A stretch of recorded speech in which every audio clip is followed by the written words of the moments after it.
আমি বললাম যে এখানে এসছি শুধু এত বড় একটা বিশ্ব ইজতেমা হচ্ছে, তো আমি জোহরের নামাজ পড়ে তারপরে এখান থেকে আবার বেরিয়ে যাব। তো যেখান থেকে নামলাম তারপরে আবার গাড়িতে চেপে দাঁতপুর থানার সামনে দিয়ে 3 কিলোমিটার হবে, যেটা মূল বিশ্ব ইজতেমার ডায়াস। ঠিক ডায়াসের কাছাকাছি পৌঁছালাম। শুরুতে যখন নেমেছি তখন গাড়িতে চেপে যেই গাড়ি মুভমেন্ট হচ্ছে, অন্ততপক্ষে দাঁতপুর থানা প্রচুর পুলিশ আছে, আশপাশে হাজার হাজার পুলিশকে অ্যারেঞ্জমেন্ট করে রেখেছে। তার মধ্যে আমি দেখলাম ওয়াকি-টকি নিয়ে 5-6 জন পুলিশ অফিসার আমার গাড়ি থেকে ঠিক আশপাশে ছিল।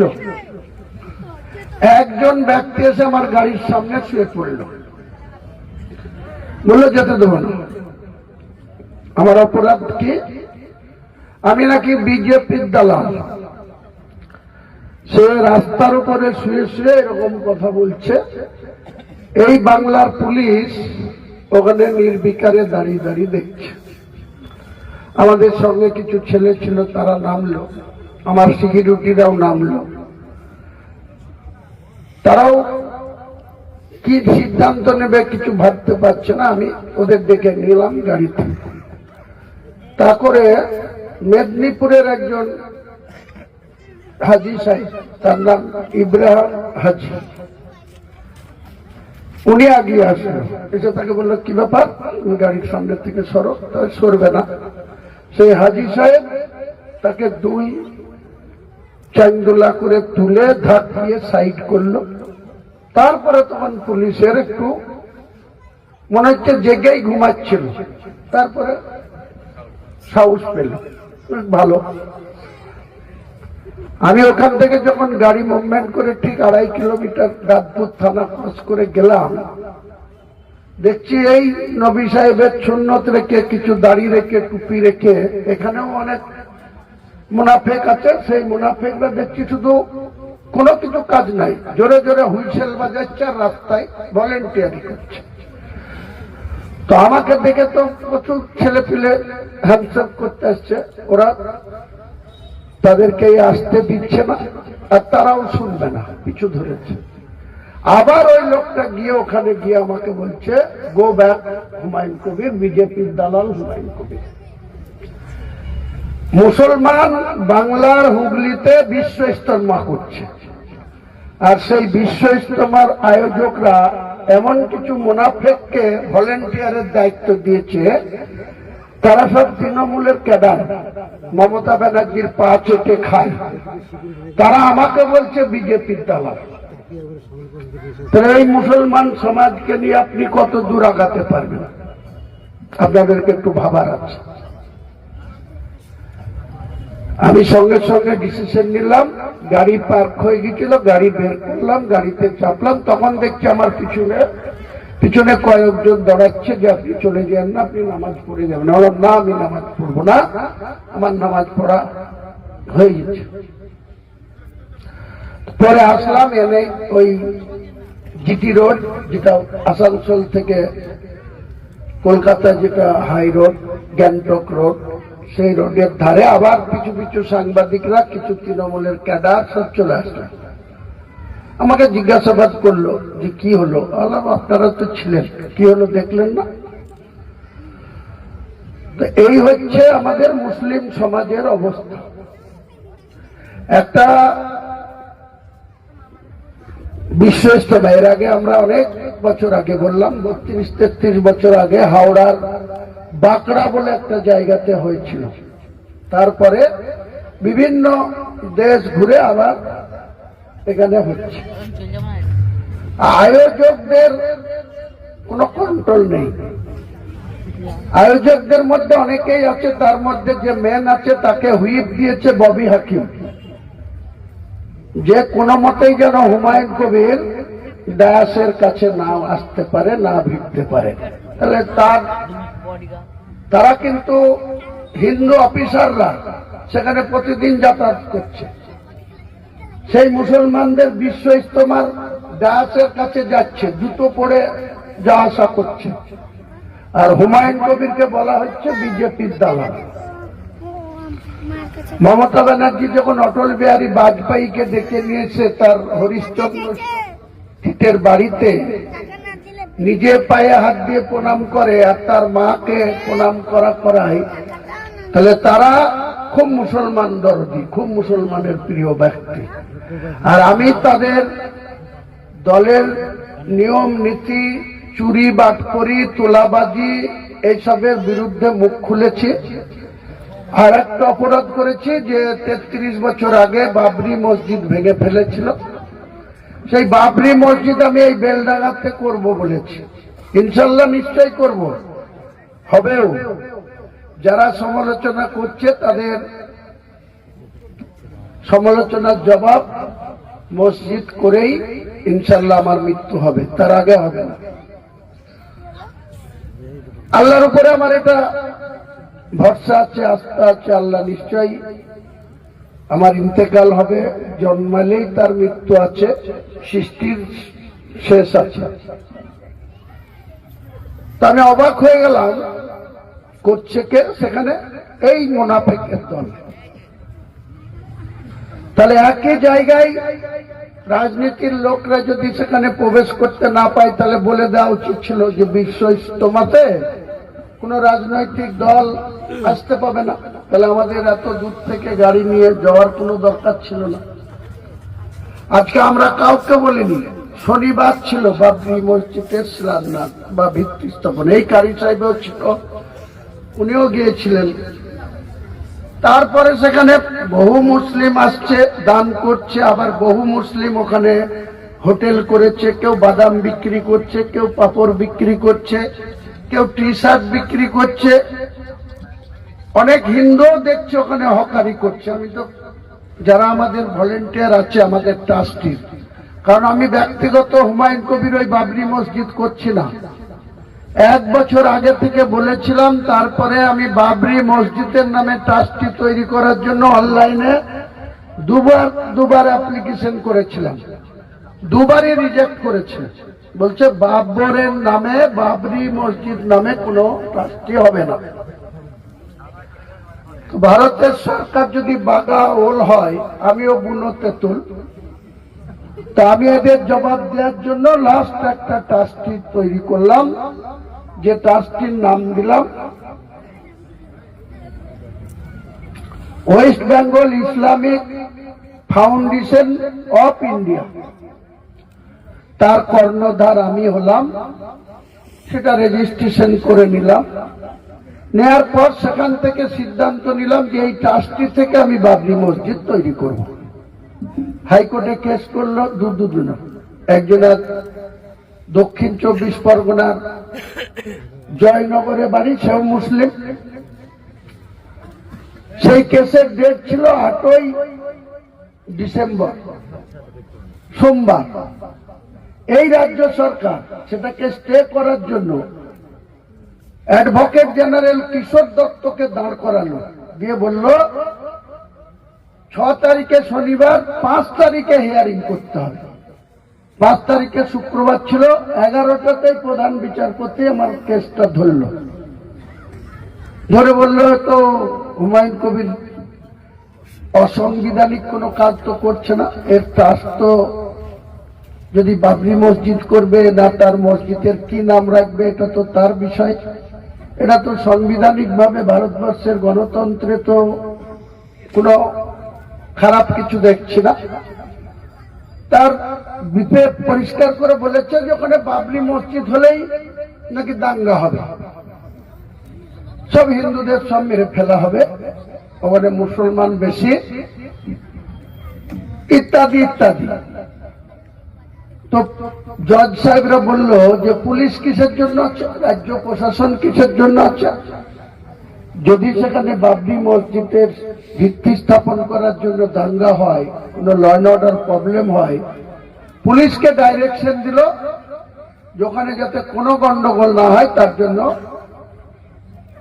ওখানে রাজ্য সরকারের তাবড় লয়াররা ছিল, সিপিএম কমরেডদের নেতা বিকাশ রঞ্জন ভট্টাচার্য রাজ্যসভার সাংসদ, কলকাতার মেয়র ছিলেন, তিনিও বড় লয়ার। তিনি ওই স্টে করার পক্ষে দাঁড়িয়েছিলেন যাতে মসজিদে শিলান্যাস না হয়। তিনাকেও জজ সাহেব বললেন যে এখানে স্টে দেওয়ার কি আছে, আপনারা আশঙ্কা করছেন গন্ডগোল হবে, ঠিক আছে আমি যা অর্ডার দেওয়ার দিচ্ছি। দিয়ে বলল, রাজ্য প্রশাসনকে বলল এবং কেন্দ্র সরকারকে বলল যে ওখানে 10 থেকে 19 কোম্পানি কেন্দ্রীয় ফোর্স নামানো হোক এবং রাজ্য সরকার দায়িত্ব নিয়ে এই ভিত্তি স্থাপন করে দিল। হয়ে গেল। যখন একটা মাছিও মরল না, সুন্দরভাবে হয়ে গেল, তারপরে আবার 4 দিন পরে আবার একটা মামলা হলো। সেটা আবার কে? হাওড়ার এক মুসলমান। তার বক্তব্যকে যে ওই বাপরে যেভাবে ইট দিচ্ছে, যেভাবে টাকা দিচ্ছে, এ তো বাবরি মসজিদ রোকা যাবে না, তাহলে আবার কেস করল। সে কেসও রিজেক্ট করে দিল, হিয়ারিংই শুনল না প্রধান বিচারপতি। বললে তো সে ট্রাস্ট গঠন করেছে, তার ট্রাস্ট থেকে টাকা দিচ্ছে, সে মসজিদ করবে না কি করবে এটা নিয়ে কেস ম্যাটার শোনারই আমি প্রয়োজন মনে করছি না, একদম রিজেক্ট করে দিল। তাহলে বুঝুন, তার জন্য কিন্তু আজকে হুমায়ুন কবির বিজেপির দালাল। রাজ্য সরকার যখন এটাকে রুখতে পারল না, এই মুসলমান মুনাফেকদের দিয়ে দুটো কেস করে যখন সেটা রুখা গেল না, আজকে আমাকে আখ্যা দিচ্ছে বিজেপির দালাল।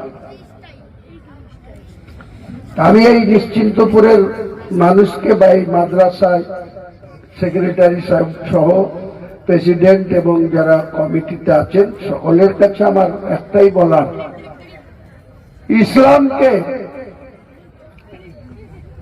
অনেক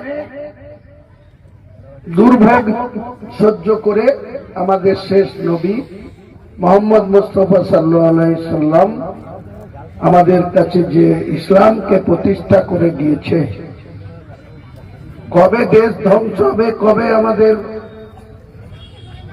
পৃথিবী রোজ কিয়ামত আসবে, সেটা আল্লাহ জানেন। কিন্তু আমরা মুসলমান যতক্ষণ আল্লাহ আমাদেরকে হায়াতে রাখবে, বাঁচিয়ে রাখবে, মুসলমান যেন বিবেকবান হয়, ইমানদার হয়, মুনাফেকের খাতা থেকে নাম সরিয়ে আনে। মুনাফেক হয়ে যদি আপনি মরেন, তাহলে কবরে আপনার আযাব থেকে আপনি মুক্তি পাবেন না, আর জাহান্নাম থেকেও মুক্তি পাবেন না। কারি সাহেব বলছেন যে তার মুনাফেকের সব থেকে ভয়ঙ্কর জাহান্নাম। জাহান্নামেরও 8টা ক্যাটাগরি আছে, সাহেবদের কাছেই শুনেছি। তো আমার কথা হচ্ছে যে আমরা একটা কাজ করতে যাচ্ছি, আমি কারো জমি দখল করে করতে যাচ্ছি না। একটা বিতর্কিত ল্যান্ড, তার জন্য সেখানে মসজিদ ভেঙে দিয়ে মন্দির তৈরি হয়েছে, আমরা কোনো মুসলমান তার বিরোধিতা করিনি। ভারতবর্ষের 42 কোটি মুসলমান আছে, আর পাকিস্তান আর বাংলাদেশ মিলে 45 কোটি আছে। এই ভারতবর্ষ একটু আগে কারি সাহেব বলছিল, এই শ্রীলঙ্কা, আফগানিস্তান, মায়ানমার, পাকিস্তান, বাংলাদেশ, শ্রীলঙ্কা, সমস্ত দেশটাই ছিল ভারতবর্ষ। একটু আগে বলছিলেন 1526 সালে একজন সুলতান ছিল, তার নাম ইব্রাহিম লোদি। সেই ইব্রাহিম লোদি কে এই বাবরের ভালো নাম জহিরুদ্দিন মোহাম্মদ বাবর। এর একটা বিরাট ইতিহাস আছে, সেটাকে এমন ভাবে কুলসিত করা হচ্ছে ভারতবর্ষের অমুসলিমরা। এই বাবর 12 বছর বয়সে যে দেশে জন্মেছিল, সেই দেশে 12 বছর বয়সে তিনি সেই দেশের সম্রাট হয়েছিলেন। এটা 12 বছর। ভারতবর্ষের সংবিধানে এখন 18 না পুজলে আপনার ভোটার লিস্টে নাম হবে না। 21 বছর পূর্ণ না হলে একজন পুরুষ মানুষ বিয়ে করতে বৈধ হবে না। 18 বছর একজন কন্যা বয়স না হলে সে বিবাহযোগ্য হবে না, মানে সংবিধান অনুযায়ী। অথচ বাবর যে দেশে জন্মিয়েছিলেন 12 বছর বয়সে সে সম্রাট হয়েছিল। আর একটু আগে বলছিল বাবরের ছোট ছেলের নাম, 4 ছেলে ছিল, তার মধ্যে বাবরের 2টো স্ত্রী ছিল। সেকেন্ড স্ত্রীর ছোট ছেলে হুমায়ুন। সেই হুমায়ুন অল্প বয়সে এমন দুরারোগ্যতে ব্যাধিতে আক্রান্ত হয়েছিল, সে উঠতেও পারত না, খেতেও পারত না, বসতেও পারত না। এই অবস্থা থেকে বাবর যখন ইব্রাহিম লোদিকে বা ভারতকে আক্রমণ করলো, ভারত জয়লাভ করলো, ভারতের সম্রাট হলো, তারপরে তার এই অবস্থা দেখে, তার ছোট স্ত্রীর সন্তান হুমায়ুনের এই অবস্থা দেখে সে নিজে আল্লাহর কাছে দোয়া করেছিল যে আল্লাহ, আমি আমার এই ছোট সন্তানকে এতই ভালোবাসি, এতই প্রিয় মনে করি, যা কিছুর বিনিময়ে হোক তাকে সুস্থ করো, প্রয়োজনে তুমি আমাকে আমার ইন্তেকাল দিয়ে দাও, আমার আয়ু শেষ করে দাও, কিন্তু আমার হুমায়ুনকে তুমি বাঁচিয়ে তোলো। আল্লাহ সেদিন বাবরের দোয়া কবুল করেছিল। তাই যেদিন হাত তুলে বলেছিল, সেই দিন থেকে ঠিক 3 মাসের মাথায় চরম অসুস্থ হলো বাবর। হুমায়ুন ধীরে ধীরে সুস্থ হয়ে গেল। মাত্র 47 বছর বয়সে বাবরকে পৃথিবী ছেড়ে চলে যেতে হয়েছিল। সেই বাবরকে এত ত্যাগী মানুষ, যে নিজের সন্তানের জীবনের বিনিময়ে তার নিজের জীবনকে আল্লাহর কাছে সুপে দিয়েছিল, আল্লাহ তুমি দরকার হলে আমাকে তুলে নাও, আমার ছোট সন্তান হুমায়ুনকে তুমি সুস্থ করে তুলো, বাঁচিয়ে রাখো, তার হায়াত দরাজ করে দাও। তাকে বলছে বাবর আগ্রাসী ছিল, বাবর বলাৎকার করত। আর যে ভারতবর্ষে আমরা আজকে বাস করছি, স্বাধীন ভারতের স্বাধীনতার জন্য ভোটাধিকার পেয়েছে, যে ভোটের গরম আমরা ভোট আসলেই পঞ্চায়েত ভোটেও পাড়ার লোককে গরম দেখায় প্রার্থীকে, বিধানসভা আসলে বিধানসভায় যে দাঁড়ায় তাকে গরম দেখায়, লোকসভা আসলেও বলে দাঁড়া বুঝে নিচ্ছি, তোকে ভোট দিচ্ছি, এটা করবি নি, তোকে বোঝাবো। এই স্বাধীনতা আগে যারা শাসন করেছিল ব্রিটিশ, সেই ব্রিটিশরা কত অত্যাচার করে গিয়েছে ভারতবর্ষের মানুষের উপরে। কোনো জাত বাঁচেনি, হিন্দু বাঁচেনি, মুসলিম বাঁচেনি, সব জাতির উপরে জুলুম করে গিয়েছে, জিজিয়া কর আদায় করেছে, অস্ত্র শস্ত্রের সংকার দেখিয়েছে, আস্ফালন করেছে। তার বিরুদ্ধে একটা কথাও বর্তমান শাসকরা বলছে না, শুধু বলছে যে বাবর নাকি অত্যাচারী ছিল, তাই তার করে যাওয়া বাবরি মসজিদ তারা ধ্বংস করেছে, ভেঙেছে। আমি হুমায়ুন কবির আবার কেন সেই পুরনো বাবরের স্মৃতি ফেরত আনছি। মমতা ব্যানার্জি আর কেন্দ্রের বিজেপি সরকারের এখানকার বিজেপি দুটোটাই চোরে চোরে মাসতুতো ভাই হয়ে আমার পিছনে লেগেছে। তাই আমাকে আখ্যা দিচ্ছে, আমাকে এক মুনাফেক বলছে যে বিজেপির দালাল। আমি কোনো অঙ্কেই মিলাতে পারছি না এই কথা। দুপুর থেকে আমার প্রচন্ড মন খারাপ, আমি তাই এখানে আসবো নাই বলেছিলাম। পিয়ারুল আমাকে কিছুতেই শুনলো না। তারপরে আশিকুল সাহেব আবার ফোনে বললেন যে না, একবার আসুন, আপনার নাম বলেছি আমরা, তাই আসলাম। কোথায় যাব আল্লাহ নিশ্চয়ই জানেন, আল্লাহর কি ইচ্ছা। আমার মন বলছে আল্লাহ রাজি আছে, খুশি আছে। তাই নিন্দুকদের মুখে ছাই দিয়ে 15ই ফেব্রুয়ারির আগে বাবরি মসজিদের কাজ একজন দিল্লি এবং বেঙ্গালোর দুটো একটা প্রাইভেট কোম্পানিকে যৌথভাবে আগামী 1 সপ্তাহের মধ্যে তাদের কনস্ট্রাকশনটা তৈরি করার জন্য এগ্রিমেন্ট করব।